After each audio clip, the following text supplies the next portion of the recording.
Hey guys, thanks so much for clicking on another episode of Side Flick. My name is Chris. We've got some movie news to discuss today. We're going to be talking about a whole bunch of movies, including Ghostbusters Afterlife, Dan Akroyd already confirming that there's a sequel being planned out, a couple of tidbits on the Batman. Zoe Kravitz lets slip a little detail about the Batsuit that sounds really cool, some news on Jurassic World 3, and a character we saw for 5 minutes in the first Jurassic Park could be the villain in the newest movie. That is so much more, guys, so I need you guys to drop your opinions down below on what you think of all the movie news we discussed today. It's been a while since we talked a little bit of Ghostbusters, so I'm interested to hear your guys' opinion on that. And also, don't forget to leave a like down below if you're enjoying these Side Flick episodes. It means a lot to me if you just hit that button. Alright, starting off with a little bit of horror movie news. It was confirmed that the new Scream movie, Scream 5, will indeed be coming out in 2021. This comes to us in a report where they let us know that Paramount Pictures will be distributing the Scream movie worldwide. I saw some people getting confused by this, not understanding why this was a big deal or whatever. Spyglass is still the studio who is making this new Scream movie, but now joining hands with Paramount and being able to distribute this movie worldwide to different foreign markets is a really good sign for the future of the franchise, because this lets us know that Scream 5 has the potential to make a whole bunch of money if people show up, thus reassuring fans that we could get a whole new trilogy or a whole new set of sequels. The other thing of note in this article is that they mentioned that filming on the movie is set to get started this summer, so by next month they'll actually start shooting this movie. And if that means they're going to start shooting, we're finally going to get those announcements of who the full cast members are in this new Scream movie, because so far we only have one confirmed member, and that's David Arquette playing Dewey once again. We have no idea if Sidney Prescott or Gale Weathers is returning to the franchise. Also, who will these new group of characters be? Will they be unknowns or star-studded people to really hype people up to go see this movie? I think the cast of a Scream movie always kind of makes or breaks it. But it's just really great to know that we are 1 year away from seeing a new Scream movie and only a couple weeks away from finding out a whole bunch more details on that. Let me know what you guys think about Scream 5. Who do you want cast in it? And are you looking forward to this new installment? Jumping over into some really weird, oh my god, we're in the future news. It has just come out that the first AI robot is being cast as an actor slash actress. I don't know how AI robots identify nowadays, and I really wouldn't like to get canceled. But this new AI robot has been cast as a leading role in a movie that we'll get to see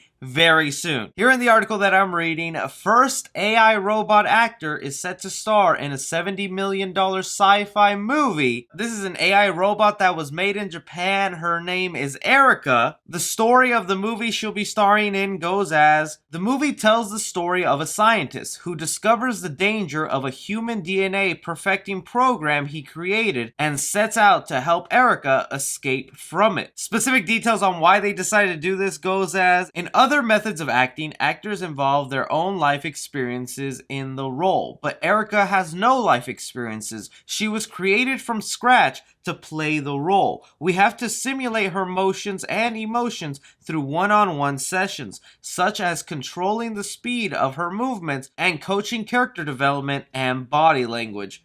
What is even going on now? This sounds really crazy and insane, and I can't believe it's actually happening. It might be the old geezer in me, but I'm like, yo, give this role to an actor. Isn't that the whole point of an actor, is you're supposed to act the role you're in? Just look at the movie Ex Machina. Alicia Vikander did an amazing job pretending to be an AI robot in that movie, and it was also a movie that was nominated at the Oscars for great visual effects on the robot. With something like this, are we even pretending or acting anymore? But I guess this really is the future of what Hollywood is headed. I wouldn't doubt that one day we would get an all AI robot cast and it would have no name actors. The other reason this is something really appealing to studios right now that they're looking into, if this gets even more successful, is because of social distancing rules nowadays. Everything with the pandemic has made making a movie really hard because it requires hundreds of people to be enclosed in one area, and then with certain laws and rules for social distancing, it makes filming those scenes a lot harder. But if you have an all AI cast who is immune to human disease, it makes things go so much easier for you. Also, it saves you money on the budget, because we learned Jurassic World had to put an extra $5 million down down on their budget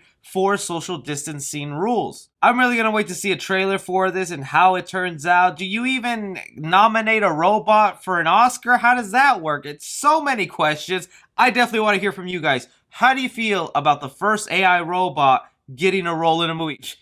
I don't even know how I'm ever going to get a role in a movie. Let's jump into some news on Jurassic World 3. So Jurassic World 3, if you didn't know, is already one of the movies that has started back up with this pandemic still going on, and they have added $5 million to their budget to accommodate for social distancing rules. I'm guessing that's a lot of hand sanitizer, a lot of masks, so many sanitation wipes everywhere. Well, Collider recently had the exclusive on who the new villain could possibly be for this new Jurassic World movie. And it's actually a character we saw in the first Jurassic Park. Collider has it here that Jurassic World Dominion adds Campbell Scott as key character from original movie. If you don't remember, this character shows up really quick in the first Jurassic Park movie and is the guy who hired one of the employees of the Jurassic Park to steal DNA samples and bring it back to him to do who knows what, because we never got an explanation to what that was leading up to, especially since that employee got eaten up by a dinosaur. Several years later, they finally want to bring up what the guy wanted the DNA for. Here's a description of his character that is said to be in the movie. In Jurassic World Dominion, Dodgson has been promoted to CEO of Bison Genetics. Dodgson's reemergence may serve as the catalyst for the return of the franchise 3 original heroes, Dr. Alan Grant, Dr. Ellie Sattler,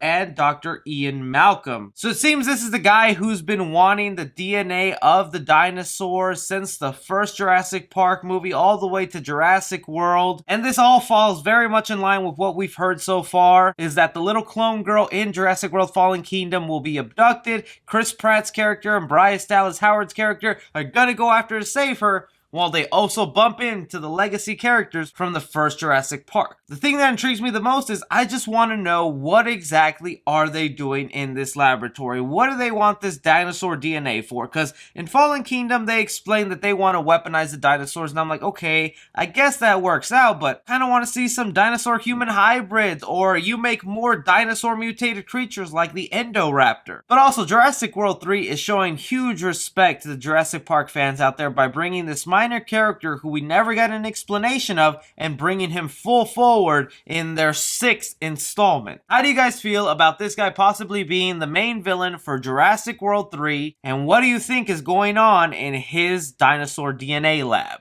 Jumping on from there, we have some Ghostbusters Afterlife news. Now, I'm still very much looking forward to Ghostbusters Afterlife. It sucks that this is a movie that we were supposed to see this year because I was so looking forward to jumping back into the Ghostbusters world, and fans seem to be united that this movie actually looked good. And it seems to me like the studio behind them knows that this movie is good because they're already planning a sequel, or at least they set up the possibility of a sequel by the end of Ghostbusters Afterlife. Dan Aykroyd, who is one of the original Ghostbusters, is also heavily involved as a producer and writer of these movies, was doing an interview with Entertainment Weekly, and he had this to say about the movie. The story that develops from that is scary and funny, and heartfelt and also funny. It feeds into the possibility of more follow-ups with this group and with others who want to join. So you have it right there. By the end of Ghostbusters Afterlife, they will set up the possibility for these new little kid Ghostbusters to carry on the franchise and for other people to join in following sequels. I think that's the perfect way to carry on the Ghostbusters franchise. I just wish I knew the context and could see this movie so I could understand and be totally okay with little kids holding proton packs. Because as excited as I am to see this movie and to finally witness it, I am a little hesitant on how it's going to work with these kids fighting ghosts, and are they actually becoming full-fledged Ghostbusters? Or will Paul Rudd become a new Ghostbuster and actually carry on the franchise? And then in sequels, we'll get more adult Ghostbusters joining in fighting crime with these kids sort of in training in the background. This makes me very excited to hear because I definitely want me more Ghostbuster movies in the future. What do you guys think about Dan Aykroyd saying that the movie will set up the possibility for more sequels and it will remain with these group of kids? How do you feel about that? Talking now some Batman news. Yep, I wore this shirt for a reason. I was just so happy when I got, look at all this Batman on me. Huh. Never been so happy. We had Zoe Kravitz recently doing an interview with Variety, and she was, of course, asked about her role in the Batman since she is playing Catwoman. And in one of the questions, they asked her about Robert Pattinson in the Batsuit and what it's like to be around him, and well, she had this to say. He's just a really good actor. We have the illusion of Bruce Wayne, and then we have Batman in the shadows that has a lot more complicated things going on. So just in that, I think he's perfect for the role. He can relate in that way. He looks good in the suit. Man, he looks good in the suit. That's a good jawline, but he's just a great actor and he brings so much to everything he does. I think it's a really hard role because people are expecting a lot. Also, it's restricting in a lot of ways. You're wearing the suit and you can't see their eyes, and you can only move in a certain way, so you have to get real creative in terms of how you can portray a multi-dimensional character. Hold up. Did Zoe Kravitz just kind of confirm what we were all hoping for, that Robert Pattinson will be donning the white eyes in his Batman movie? That line right there of her working face to face with Robert Pattinson and not being able to see his eyes kind of already confirms to me that they're probably CGIing in some sort of white eyes on this Batman, or at least that this Batman has lenses that will completely black out his eyes. This has led to a big conversation online with Batman fans on what Zoe Kravitz was trying to say. There's some who argue that maybe it's just the lighting in the scene, because Batman has always known to, in certain lighting, to black out his eyes with the way he's standing. That was prevalent a lot in the 1989 Batman movie, but I have to think if you're face to face, lighting or not, you should be able to see the actor's eyes. So the only other thing I can think of is that there is some sort of green screen or lenses that will become the white eyes we'll get to see in this Batman movie. Now that's something I'm so looking forward to. Ever since we saw how Deadpool handles their white eyes, how Spider-Man handles his expressions with his white eyes, it's finally time to give Batman his white eyes. Give him that detective mode that we see in the Arkham games. And who else doesn't love to hear that Zoe Kravitz thinks Robert Pattinson looks fantastic in his Batman suit? The movie is set to start filming again later this year, but still, just this little tidbit of information gets me so excited and hyped to know what is really going on with that Batsuit, because I just want to see the full thing in action. Let me know what you guys think about this, and what do you think Zoe Kravitz meant by her not being able to see Robert Pattinson's eyes during their acting scenes? But that is just all the movie news we have to discuss today, guys. Be sure to leave your opinions down below on everything we talk about. Don't forget to hit that like button if you've made it this far. Subscribe to the channel if you want more movie-related content. Follow me on Twitter at 3C Film Review. As always, I'm Chris. Take care.